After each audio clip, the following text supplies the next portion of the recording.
가족들 것만 준비했어요. 그렇게 말하며 으슥한 얼굴을 보이는 미영 씨 때문에 저는 저도 모르게 눈살을 찌푸리고 말았어요. 이건 저에게만 들리도록 한 말이었고 그게 더 화가 났어요. 대답하지 않는 저를 보고 희죽희죽 웃고 있는 미영 씨를 무시하고 아들 재호와 이야기하고 있는 남편을 저는 현관으로 불러냈어요. 의아해하는 남편에게 아랑곳하지 않고 저는 방금 전 미영 씨와의 실랑이를 이야기했어요. 그럼 돌아갈까? 제 이야기를 잠자코 다 들은 남편은 이야기가 끝난 제 눈을 가만히 바라보며 이렇게 말했어요. 저는 의외라고 생각하면서도 남편이 진심이라는 것을 금방 알아차렸어요. 네, 그리고 마음을 굳게 먹고 저 자신도 진심으로 고개를 깊이 끄덕였어요. 제 이름은 박선희, 63세의 전업주부예요. 저는 결혼했고 남편 이경수 씨와 만난 것은 제가 아직 회사에 다니고 있을 때였어요. 남편과는 회사 동료의 소개로 알게 되었고 몇 번이고 단둘이 만나다 보니 남편에게 고백을 받았어요. 그 후로는 결혼을 전제로 한 만남이 시작되었고 저희는 결혼했어요. 그리고 조금 지나 큰아들 재호를 임신하게 되어 저는 다니던 회사를 그만두었어요. 그 후로는 육아에 쫓기면서 남편의 도움을 받기도 하며 행복한 나날을 보내왔어요. 재호가 커가면서 점점 손이 덜 가게 되었어요. 오히려 저희를 챙겨주는 다정한 아이로 자라주었어요. 덕분에 저희는 마음 편히 지내고 있었는데 어떤 일을 계기로 그 평온이 깨져버렸어요. 그 일이란 바로 아들 재호의 결혼이었는데 사회인이 된 재호가 여자친구인 미영 씨를 데려온 것이 시작이었어요. 집에 놀러온 그녀는 매우 활발한 모습이어서 얌전한 재호와는 정반대인 것처럼 보였어요. 하지만 그렇기 때문에 오히려 마음이 잘 맞는 경우도 있어서 저희는 그녀를 받아들였어요. 재호 부부는 결혼하면서 서로 자취 생활을 끝내고 아파트로 이사했어요. 그리고 설날이 되면 예전에는 재호 혼자만 귀성했었지만 며느리가 된 미영 씨와 함께 귀성하게 되었어요. 미영 씨는 저에게 집안일을 맡기고 빈둥거리는 것이 아니라 착실하게 잘 도와주었어요. 제가 남몰래 걱정했던 고부 갈등으로 번지지는 않을 것 같아서 안도의 한숨을 내쉬었어요. 하지만 그로부터 얼마 지나지 않아 저는 미영 씨의 행동에 위화감을 느끼기 시작했어요. 딱히 이렇다 할 일이 있었던 건 아니지만 아무래도 미영 씨가 저를 대하는 태도가 서먹서먹한 느낌이 들었어요. 재호와 함께 귀성했을 때 전처럼 집안일을 돕지 않는 건 아니었지만 단지 반응이 시원찮았어요. 제가 무슨 말을 걸어도 돌아오는 것은 경멸하는 듯한 시선과 싸늘한 미소뿐이었어요. 게다가 그걸 재호와 남편에게는 보이지 않는 철저함까지 보였죠. 제 기분 탓이라고 하면 할 말은 없지만 아무래도 그런 것 같지는 않았어요. 하지만 미영 씨와의 관계가 미묘해져 버리면 아들 재호에게도 쓸데없는 걱정을 끼치게 될 거라고 생각했어요. 그래서 저는 위화감을 느꼈지만 재호는 물론이고 남편에게도 상의하지 않았어요. 저는 미영 씨가 귀성할 때마다 조금씩 희미한 불신감이 쌓여갔어요. 그녀의 말과 행동, 태도의 진위를 알 수 있다면 조금은 대처할 방법도 있겠지만 안타깝게도 그건 어려워 보였어요. 아버님, 재호 씨. 어머님께서 만드신 맛있는 식사 나왔어요. 방긋방긋 웃으며 요리를 나르는 미영 씨는 조금 전까지 부엌에서 저에게 싸늘한 태도를 보이고 있었어요. 이렇게 싱거운데 괜찮으세요? 게다가 재료 크기도 제각각이고. 혹시 어머님, 요리 잘 못하세요? 화가 난 것은 아니었지만 마음이 술렁이는 것은 멈출 수가 없었어요. 그래도 저는 아무것도 모르는 남편과 아들 재호를 생각해서 미영 씨와의 마찰을 피하려고 애썼어요. 그러던 어느 날 며느리가 임신했다는 소식을 들었어요. 남편은 물론 이 소식을 기뻐했지만 저는 솔직하게 기뻐하기에는 며느리의 여러 가지 모습을 너무 많이 봐버렸어요. 그래도 축하할 일은 축하할 일이었기에 저희는 축하를 해주었어요. 아들 재호와 함께 있어서인지 미영 씨는 실은 내색 하나 없이 저희의 축하를 받았어요. 한동안 재호 부부는 저희를 찾아오지 않았고 저희는 평온한 나날을 보냈어요. 그리고 드디어 미영 씨가 출산했어요. 태어난 아이는 귀여운 여자아이였고 모두가 손녀의 탄생을 진심으로 축하했어요. 특히 아들 재호는 손녀가 정말 귀여운지 연신 입이 귀에 걸려 있었어요. 미영 씨가 퇴원하고 나서도 한동안은 부부가 육아에만 전념하느라 그런지 귀성하지 않았어요. 저는 마음 편히 지낼 수 있을 거라고 생각했지만 솔직히 말하면 폭풍전야 같은 느낌이 들었어요. 하지만 그건 기우였는지 정말로 평온하게 지냈어요.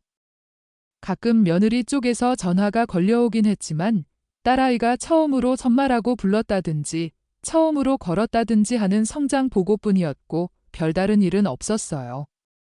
저희는 순수하게 손녀의 성장을 기뻐했어요. 그로부터 몇 년이 지나 손녀가 3살이 될 무렵 미영 씨가 본색을 드러냈어요. 어느 날 손녀 민지의 3살 기념 축하 행사에 저와 남편은 아들 부부의 집에 초대를 받았어요. 최근에는 특히 며느리에게서 싸늘한 태도를 보이지 않았기 때문에 저는 기대에 부풀어 있었어요. 아들 부부의 집에 도착하니 따뜻한 가족 모임이 되었고 민지를 축하하며 시간을 보냈어요. 하지만 그날 저는 며느리로부터 충격적인 고백을 듣게 될 줄은 몰랐어요. 그날은 춥고 아침 기온이 꽤 낮았기 때문에 3살 기념 참배는 오후부터 가기로 했어요. 그동안 남편과 아들 재호가 민지를 돌보기로 했고 저와 미영 씨는 참배 갈 준비를 했어요. 미영 씨가 꼭 절에 갈 때 한복을 입고 싶다고 해서 저는 제가 가지고 있던 한복을 가져갔어요. 물론 손녀용 한복도 준비했기 때문에 모녀가 함께 걸으면 꽤 보기 좋을 것 같았어요. 그 모습을 뒤에서 바라볼 수 있다고 생각하니 기뻐서 저도 모르게 신이 났어요. 한복 같은 건 입어본 적이 없는 미영 씨는 제가 하라는 대로 가만히 있었고 싫은 소리를 하지도 않았어요. 그런 점도 있어서 안심해 버렸던 것 같아요. 옷을 다 갈아입은 우리가 남편과 재호에게 한복 입은 모습을 보여주자 두 사람 모두 아낌없이 칭찬해 주었어요. 그리고 마지막으로 민지에게 옷을 입히고 나서 저희는 드디어 참배를 하러 나섰어요. 절에 도착하자 민지는 미영 씨의 손에 이끌려 신기한 듯이 여기저기를 둘러보았어요. 그 뒤를 약간 해벌쭉한 얼굴로 카메라를 든 채 쫓아가는 사람은 물론 아들 재호였어요. 그 모습을 뒤에서 흐뭇하게 바라보고 있었는데 갑자기 며느리가 남편을 불렀어요. 남편이 의아해하며 미영 씨에게 다가가자 며느리는 상냥하게 웃으며 무언가 이야기를 하고 있었어요. 그리고 민지와 손을 잡고 바싹 붙어 있는 걸 보니 아무래도 사진을 찍고 있는 것 같았어요. 남편과 재호가 그렇게 하고 있을 때 미영 씨가 저에게 말을 걸어왔어요. 어머님, 그거 엄청 촌스러워요. 어머님 취향이세요? 역시 어머님은 한복 고르는 센스도 없으시네요. 그 말을 듣고 저는 깜짝 놀랐어요. 최근 임신과 출산으로 바빴던 미영 씨는 저에게 굳이 싸늘한 태도를 보이지 않았었어요. 그래서 민지를 낳고 마음이 변한 거라고 생각하고 있었는데 그 본성은 전혀 변하지 않았고 여전히 신랄한 말투를 썼어요. 조금 방심했던 탓에 제 마음에 깊은 상처를 입힌 미영 씨는 남편과 재호에게 말을 걸었어요. 참배도 끝났고 기념엿도 받았으니 돌아가요. 처음 입어보는 한복이라 조금 피곤하네요. 조금 쑥스러운 듯 말하는 미영 씨를 보고 남편도 재호도 서둘러 돌아갈 채비를 했어요. 민지는 아직 절에 더 있고 싶어 하는 것 같았지만 미영 씨와 재호 그리고 남편까지 번갈아 가며 달래고 있었어요. 결국 저와 민지의 사진은 찍지 못한 채 기념엿을 받고 아들 부부의 아파트로 돌아왔어요. 절에서 돌아온 미영 씨는 오늘 아침 한복으로 갈아입었던 방으로 뛰어 들어가듯 하더니 서둘러 옷을 갈아입고 나왔어요. 그 뒤에 제가 옷을 갈아입으러 들어가 보니 거기에는 벗어 던져져 구겨진 한복이 있었어요. 한복을 입고 싶다고 말한 것도 미영 씨였고 가져오라고 한 것도 미영 씨였어요. 그런데도 고맙다는 말도 없이 불평만 하고 심지어 벗어 던져진 모습을 보니 괴로워졌어요. 하물며 제가 마음에 들어 했고 이 정도면 좋은 날에 어울린다고 생각해서 준비한 한복을 비난받은 데다 함부로 다뤄졌으니 역시 우울해질 수밖에 없었어요. 그래도 남편과 재호는 미영 씨의 본성을 모르기 때문에 여기서 제가 목소리를 높여도 신용이 없을 거예요. 오히려 좋은 날에 며느리에게 트집 잡는 히스테릭한 시어머니라고 생각될 수도 있어요. 어쩔 수 없이 조용히 옷을 갈아입고 한숨을 내쉬며 한복을 정성껏 접어서 정리했어요. 민지는 아직 한복을 입고 싶은지 거실에서 옷을 갈아입기 싫다고 고집을 부리고 있었어요. 정리를 마치고 방을 나오니 이제부터 식사 준비를 하는 것 같았어요. 그러고 보니 미영 씨가 배달 음식을 시킬 거라고 말했었어요. 그 배달 음식이 곧 올 때가 되었는지 미영 씨는 분주하게 움직이며 즐거워 보였어요. 저도 무언가 돕고 싶어서 미영 씨에게 다가가자 그녀는 놀라운 속도로 휙 돌아봤어요. 뭐 하시는 거예요, 어머님? 어머님은 손님이시니까 편히 쉬고 계세요. 그렇게 말하며 제 등을 밀어서 거실로 가게 했어요. 배달 음식이 도착해서 미영 씨가 받아오자 바로 축하연이 시작되었어요. 맛있는 요리가 차려진 가운데 저는 미영 씨가 준비한 음식이 부족한 것이 아닌가 하는 생각이 들기 시작했어요. 지금 이 자리에는 저와 남편, 재호와 미영 씨, 그리고 민지가 있어요. 하지만 준비된 음식은 4인분뿐이었고 아이용 식사는 제대로 준비되어 있었어요. 그렇다면 누구 몫이 없는 걸까요? 그건 아마도 제 몫일 거예요. 그걸 깨달은 저는 의외로 침착했고 드디어 눈에 보이는 형태로 불손한 태도를 보이기 시작했구나 하고 생각했어요. 하지만 남편과 재호는 민지를 돌보느라 눈치채지 못했고 저는 미영 씨에게 이유를 묻기로 했어요. 저기, 미영 씨의 배달 음식이 모자라는 것 같은데 제가 그렇게 말하자 음료를 준비하고 있던 미영 씨는 희죽 웃으며 이쪽을 돌아봤어요. 그 얼굴은 무서울 정도로 즐거워 보여서 저도 모르게 한 걸음 물러났어요. 가족들 것만 준비했어요. 그렇게 말하며 으슥한 얼굴을 보이는 미영 씨를 보고 저도 모르게 눈살을 찌푸렸어요. 이건 저에게만 들리도록 한 말이었고 그게 더 화가 났어요. 부엌에서 조금 떨어진 곳에서는 남편과 재호, 그리고 민지가 방긋방긋 웃고 있었어요. 그런 상황에서 저런 말을 내뱉는 미영 씨의 신경도 모르겠고 또 이런 축하하는 자리에서 이런 짓을 하려는 생각 자체가 이해되지 않았어요. 뭐가 웃긴 건지 킥킥 웃고 있는 미영 씨를 보자 저는 무서워졌어요. 지금까지 조금씩 저에게 보여왔던 불손한 태도나 분풀이를 다른 누구에게도 보이지 않았던 그런 미영 씨에 대해 제 안에서 부글부글 조용한 분노가 끓어오르고 있다는 것을 알았어요. 남편은 아무것도 모른 채 민지를 돌보면서 식사가 시작되기를 기다리고 있었어요. 하지만 지금 제 기분으로는 그걸 즐길 수 없을 것 같았어요. 그렇다면 차라리 저는 이 축하하는 날을 망쳐버리기로 결심했어요. 대답하지 않는 저를 보고 희죽희죽 웃고 있는 미영 씨를 무시하고 아들 재호와 이야기를 나누고 있는 남편을 저는 현관으로 불러냈어요. 의아해하는 남편에게 아랑곳하지 않고 저는 방금 전 미영 씨와의 실랑이를 이야기했어요. 그럼 돌아갈까? 제 이야기를 잠자코 다 들은 남편은 이야기가 끝난 제 눈을 가만히 바라보며 이렇게 말했어요. 저는 의외라고 생각하면서도 남편이 진심이라는 것을 금방 알아차렸어요.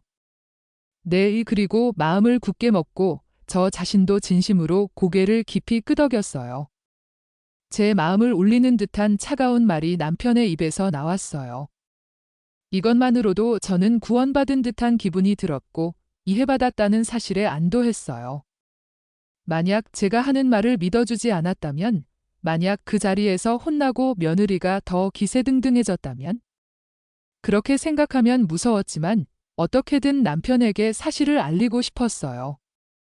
하지만 그와 동시에 남편의 그 한마디로 저는 이 집에 더 이상 제 자리가 없다는 것을 깨달았어요.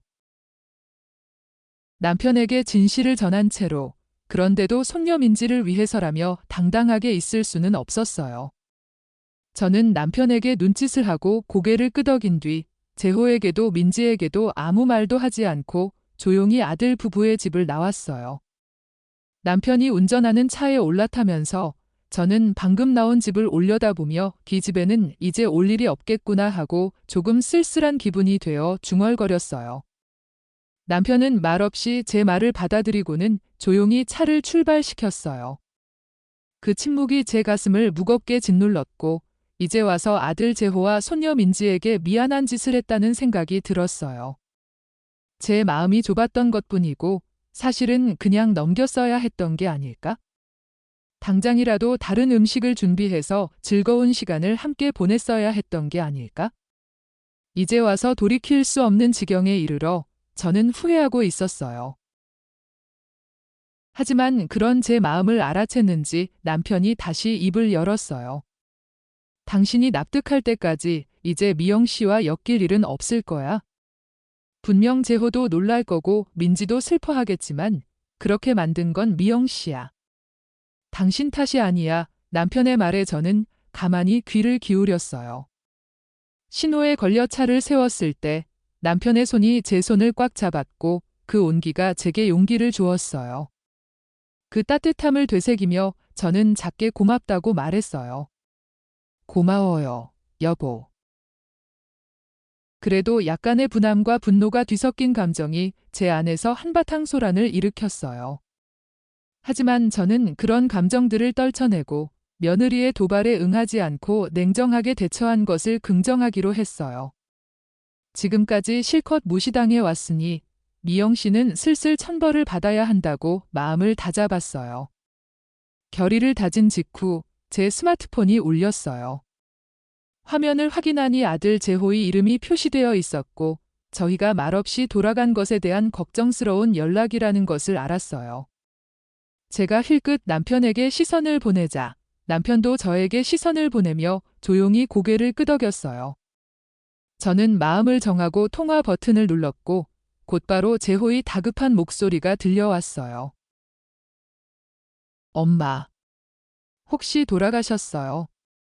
왜요? 무슨 일 있었어요? 민지도 걱정하고 있어요. 지금 어디 계신지 알려주세요. 쉴 새 없이 그렇게 말한 재호는 제 대답을 기다렸어요. 저는 전화를 스피커 모드로 바꾸고 애써 침착하게 이렇게 대답했어요. 잘 들어, 재호야. 우리는 이제 2번 다시 미영 씨랑 엮이지 않을 거야. 민지를 못 보게 되는 건 슬프지만 그렇게 할 수밖에 없어. 그 이유에 대해 이야기해주자. 재호는 그동안 계속 침묵을 지켰어요. 그리고 이야기가 끝나자 큰 한숨을 내쉬었어요. 제게는 그게 지겹다는 듯이 들려서 저도 모르게 마음을 굳게 먹고 재호의 말을 기다렸어요. 역시 그랬군요. 언제라고 확실히 말은 못하지만 왠지 그럴 것 같았어요. 엄마, 정말 미안하지만 아버지께 다시 돌아와 달라고 말씀 좀 해주실 수 있어요? 뭐. 하지만 우리는 이미 알고 있어요. 그래도 돌아와 주셨으면 해요. 그리고 저와 함께 이번 일에 마무리를 지어요. 단호한 목소리로 그렇게 말하는 재호 때문에 저는 곤란한 듯 남편에게 시선을 보냈고 남편은 바로 차를 돌리기 시작했어요. 듣고 있다, 재호야. 너 그걸로 괜찮겠어? 남편의 물음에 재호가 잠시 망설이다가 대답했어요. 내 이민지에게는 쓸쓸한 마음이 들게 하겠지만 각오는 섰어요. 좋아, 알았다. 30분 정도면 거기로 돌아갈게. 남편이 그렇게 말하자 재호는 작게 미안하다고 말하고 전화를 끊었어요. 방금 전의 대화로 며느리가 앞으로 어떻게 나올지 깨달은 제 가슴에 후회가 밀려왔어요. 될 수 있으면 이런 일이 벌어지지 않기를 바랐지만 이젠 돌이킬 수 없었어요. 저는 제 자신의 불운함에 짓눌릴 것 같으면서도 아들 부부의 집으로 되돌아가게 되었어요. 아들 부부의 집에 도착하자 집안은 시끄러웠어요. 초인종을 눌러도 아무도 나오지 않아서 조용히 현관문을 열자 거기에는 울고 있는 민지가 있었어요. 그리고 동시에 재호와 미영 씨가 말다툼하는 목소리가 들려와서 저는 민지를 안고 소리가 나는 곳으로 갔어요. 엄마한테 못된 짓 한 거 알고 있어? 이제 와서 변명해봤자 이미 늦었어. 그러니까 술을 잘못 센 것뿐이라고 말했잖아. 그리고 내가 어머님한테 못된 짓 했다는 증거가 어디 있어? 큰 소리로 고함을 치며 싸우는 두 사람에게는 방금 전에 초인종 소리가 들리지 않은 것 같았어요. 그렇다고 해도 민지를 내버려 두고 할 짓은 아니었어요. 제가 그 점에 대해 화를 내려고 하자 그보다 먼저 남편이 두 사람을 꾸짖었어요. 그 대화도 중요하다는 건 알겠다. 하지만 자기 딸을 내버려 두고 할 일은 아니지. 하물며 애가 엉엉 울고 있는 것도 모른다는 건 부모 실격이야. 남편의 목소리에 정신을 차린 재호는 바로 제게 달려와 민지를 안아 올렸어요. 그리고 미안한 표정을 지으며 민지에게 사과하고 있었어요. 저희의 등장에 미영 씨는 짜증난다는 듯이 얼굴을 찌푸렸어요.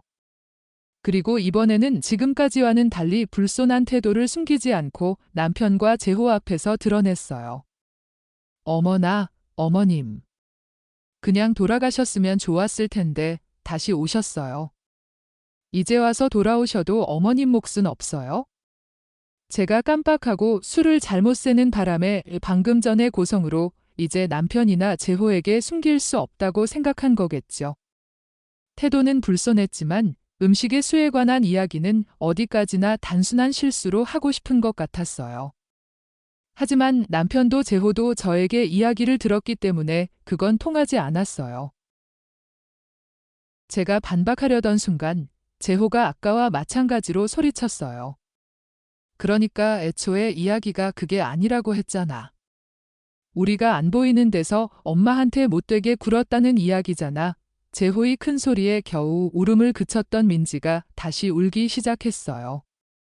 온 집안에 울릴 듯한 큰 소리에 놀랍게도 미영 씨는 민지를 향해 소리쳤어요.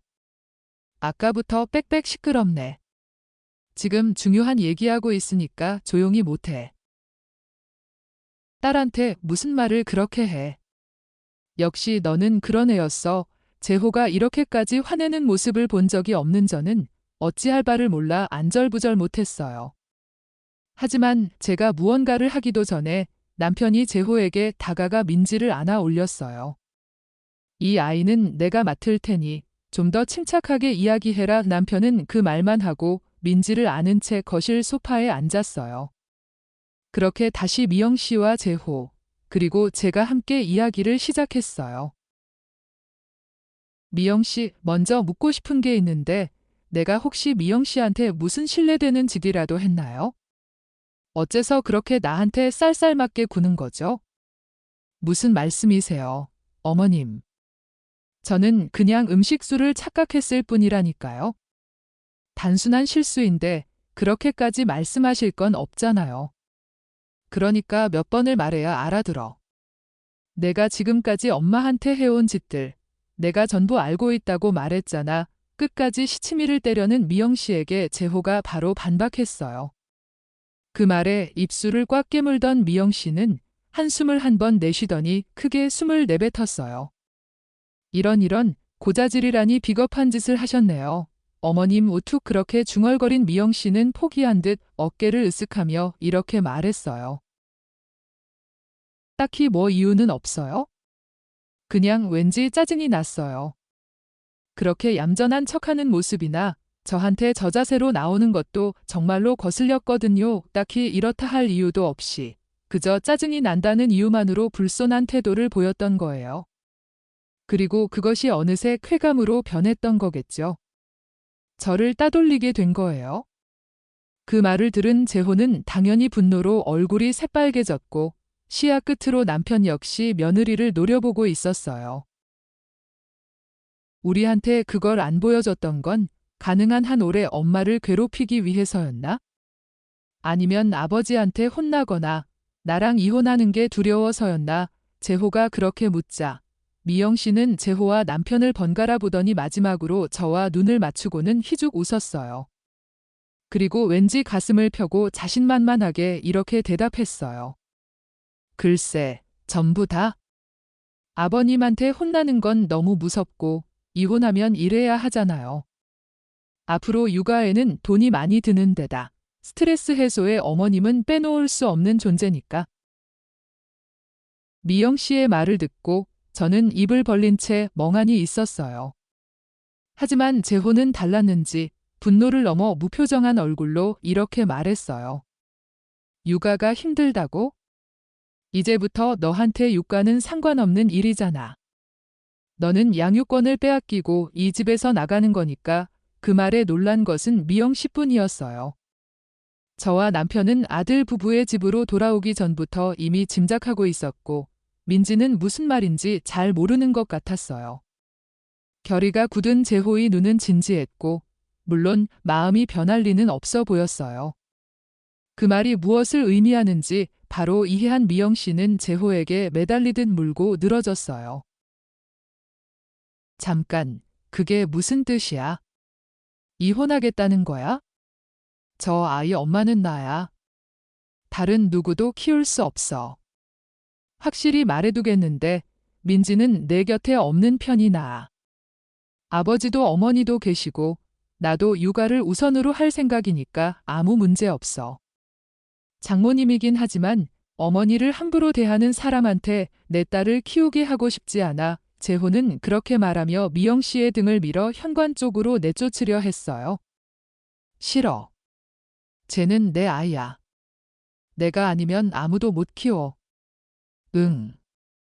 민지야, 엄마랑 같이 있고 싶지. 재호에게 무슨 말을 해도 소용없다고 생각했는지 미영 씨는 민지에게 매달리려 했어요.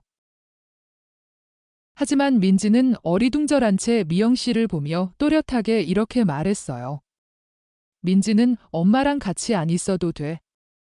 왜냐면 엄마는 맨날 민지한테 저리 가라고 했잖아. 그래서 민지는 엄마 없어도 괜찮아. 아이의 순수한 한마디에 그 자리의 공기가 얼어붙었어요. 재호가 일하러 갔을 때, 그리고 저희가 찾아가지 않았을 때 미영 씨가 민지를 대하는 태도가 매우 형편없었다는 것을 알게 되었어요. 순간 씁쓸한 표정을 지었던 재호는 다시 금방 정신을 차리고 미영 씨를 내쫓기 시작했어요. 미영 씨는 민지의 말에 멍하니 있다가 밀려나는 대로 밀려났어요. 하지만 곧 정신을 차리고는 재호에게 저항하면서 매달릴 사람을 찾았어요. 맞다. 어머님. 제가 잘못했어요. 정말 죄송해요. 그러니까 빨리 이 사람 좀 말려주세요. 이렇게 사과할게요. 이혼하지 않도록 설득해 주세요. 아버님도 제발 부탁드려요. 필사적으로 눈에 띄는 저희에게 도움을 요청했지만 저로서는 그럴 마음이 전혀 생기지 않았어요. 그건 남편도 마찬가지인 듯 미영 씨를 조용히 바라보며 천천히 고개를 저었어요. 이제 어떻게 발버둥 쳐도 미영 씨의 뜻대로 되지는 않을 것이고 이혼은 확정되었어요. 지금 살고 있는 아파트는 재호의 명의였고 며느리와 이혼하게 되면 나가야 하는 것은 며느리 쪽이었어요. 이런저런 소리를 지르며 변명하는 미영 씨의 말에 귀를 기울이지 않고 재호는 현관문을 열어 그녀를 내쫓았어요. 정말 이래도 돼? 이대로 계속 소란 피워서 이웃들한테 다 소문낼 거야. 그렇게 되면 당신 사람들한테 손가락질 받게 될 테니까. 그렇게 말하며 문을 두드리고 매달리는 미영 씨의 말을 무시하고 재호는 큰 가방에 물건들을 닥치는 대로 쑤셔 넣었어요. 가방에 더 이상 들어가지 않게 되자 그것을 현관 밖으로 내던지고 문을 잠갔어요. 그런데도 여전히 재호에게 매달리는 미영 씨를 향해 재호는 목소리를 높였어요. 그대로 처가에나 돌아가는 게 좋을 거야? 장인어른, 장모님께 넋두리나 하고 제대로 혼나도록 해. 내 짐은 나중에 정리해서 제대로 처가에 보낼 테니 걱정 마.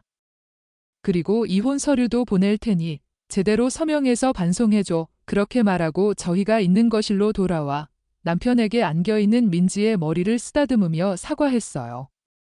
미안해, 민지야. 아빠가 엄마랑 싸웠어. 이제 엄마는 안 오겠지만 앞으로는 아빠랑 할아버지, 할머니랑 같이 즐겁게 살자. 그 말을 들은 민지는 재호의 손을 잡고 고개를 세차게 저으며 이렇게 말했어요. 민지는 아빠랑 같이 있는 게 좋아? 엄마는 금방 화내고 민지 얘기도 안 들어줘서 싫어. 민지는 할아버지랑 할머니가 좋아. 민지는 엄마 없어도 외롭지 않아. 아무래도 미영 씨는 민지에게도 매몰차게 대했던 것 같아요.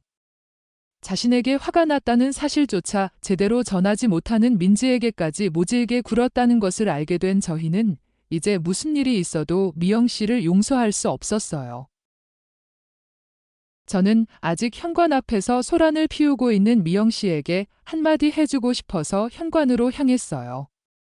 볼품없이 울면서 재호에게 변명하고 있는 미영 씨에게 저는 분명하게 말해줬어요. 아들한테는 그렇게 사과하면서 나한테는 절대로 사과하지 않는군요. 일이 이렇게 된 건 바로 그런 점 때문이 아닐까요? 아들이 말한 것처럼 정말로 한번 제대로 부모님께 혼나는 편이 좋다고 생각해요. 제가 그렇게 말하자 아까까지 소리 지르던 미영 씨의 고함 소리가 뚝 그쳤어요. 그리고 곧 현관문에서 쿵 하는 큰 소리가 나더니 미영 씨의 고함 소리가 들려왔어요. 신나서 떠들지 마. 이 늙은 여편네가. 그 한마디를 마지막으로 현관 밖에서는 아무 소리도 들리지 않게 되었어요. 결국 그 후 미영 씨는 순순히 친정으로 돌아간 듯 며칠 뒤 미영 씨의 부모님으로부터 연락이 왔어요. 계속 사과하셨지만 저희로서는 어떻게 할 생각이 없었어요. 하지만 부모님께서 필사적으로 사과하시기에 일단 저는 제 마음속 이야기를 하기로 했어요. 제 일은 이제 괜찮습니다. 하지만 손녀 문제도 있으니 아들이 원하는 대로 해주시면 좋겠습니다. 이번 일은 매우 유감스럽지만 앞으로 부디 평안하게 지내시길 바랍니다. 이 통화로부터 며칠 후 재호가 우편으로 보낸 이혼 서류가 제대로 서명된 상태로 돌아왔어요. 재호는 그것을 받자마자 바로 구청에 제출했고 무사히 미영 씨와의 이혼이 성립되었어요. 미영 씨와의 이혼이 성립되자마자 재호는 아파트에서 이사하기 위해 집을 정리하기 시작했어요. 그때 미영 씨의 물건들은 깨끗하게 정리해서 처가에 착불로 전부 보내버렸어요. 그리고 저희 집 근처에 아파트를 얻어 그곳에서 민지와 함께 살기로 한 것 같았어요. 전에는 차로 이동해야만 만나러 갈 수 있었던 거리였는데 이제는 가까워서 좋았어요. 재호가 이사한 직후 남편은 산책 삼아 아파트까지 만나러 갔다고 해요. 짐을 풀고 있던 재호는 놀랐고 민지는 기쁘게 맞이해 주었다고 해요. 하지만 남편이 아무리 시간이 지나도 돌아오지 않아서 저는 걱정이 되어 남편에게 연락했어요. 그러자 남편은 미안해하면서 재호의 아파트에 있다고 털어놓았어요. 저는 어이없어 하면서도 재호의 아파트로 가서 짐 정리를 도왔어요. 사람이 많으니 귀찮은 작업도 빨리 끝나는 법이라 순식간에 끝나고 쉬고 있을 때였어요. 재호도 그 후의 일을 생각했는지 저와 남편에게 위자료에 대해 상의해 왔어요. 특히 제가 어떻게 하고 싶은지 물어봤지만 얼마 전 부모님께도 말씀드렸듯이 제 일은 이제 괜찮았어요. 하지만 앞으로 민지가 커가는 데는 돈이 필요했어요. 재호가 버는 것만으로는 아무래도 불안하다는 결론이 나와서 양육비만 받기로 했어요. 재호의 말에 따르면 한동안은 미영 씨의 부모님께서 돈을 마련해 주시겠지만 나중에는 미영 씨가 일해서 갚을 거라고 했어요. 솔직히 말하면 무슨 일이 있어도 사과하고 싶지 않다는 생각을 하던 미영 씨를 생각하면 포기하고 있었어요. 하지만 역시 이번 일이 자기 친정에 알려지게 되자 미영 씨도 결국 반성한 것 같았어요. 어쩌면 본인은 납득하지 못했지만 부모님께서 그렇게 구슬린 것일지도 몰라요. 그래서 외부부터 공략하기 위해 저희의 요구를 먼저 받아들인 것이라고도 생각할 수 있었어요. 하지만 그 후 미영 씨는 친정 부모님께 단단히 혼이 나는지 반성할 마음이 생긴 것 같았어요. 재호에게 제대로 사과한 뒤 민지에게도 사과했다고 해요. 저에게도 사죄 연락이 왔지만 그에 대해서는 굳이 답장하지 않고 앞으로 잘 해보라고만 전했어요. 그러자 미영 씨는 지금껏 들어본 적 없을 정도로 엉엉 울기 시작하며 정말 진심으로 사죄했어요. 역시 재호와 이혼하게 되어 민지를 편하게 만날 수 없게 된 것이 충격이었나 봐요. 그렇게 제대로 반성하는 모습을 보인다면 재호도 언젠가는 민지를 만나게 해줄 마음이 생길지도 몰라요. 이렇게 재호는 이혼 경력이 생겨버렸지만 그래도 민지와 함께 행복하게 살고 있었어요. 저희도 가끔 재호의 집에 놀러가서 민지의 성장을 지켜보고 있어요. 가끔 재호가 일 때문에 출장을 가야 할 때면 민지가 저희 집에서 자고 가게 되었어요. 그 덕분에 저희 집에는 밝은 목소리가 울려 퍼지고 남편과 함께 즐거운 시간을 보낼 수 있게 되었어요. 앞으로 힘든 일도 있겠지만 가능한 한 저와 남편이 힘이 되어주자고 결심했을 무렵 재호에게 좋은 사람이 생긴 것 같았어요. 그 사람은 매우 예에 바르고 민지의 상태를 신경 써주면서 아주 사이좋게 지내주는 것 같았어요. 재호와 함께 저희 집에도 놀러와서 같이 요리를 하거나 민지와 놀러 나가기도 했어요. 저도 남편도 그 사람이 아주 마음에 들었고 재호는 물론이고 민지도 매우 기뻐 보였어요. 제 입으로 재촉할 수는 없지만 가능하다면 재호와 그 사람이 잘 되었으면 좋겠다고 생각했어요. 뜻밖에도 재호에게 봄이 찾아온 덕분에 저희에게는 앞으로의 즐거움이 생겼어요.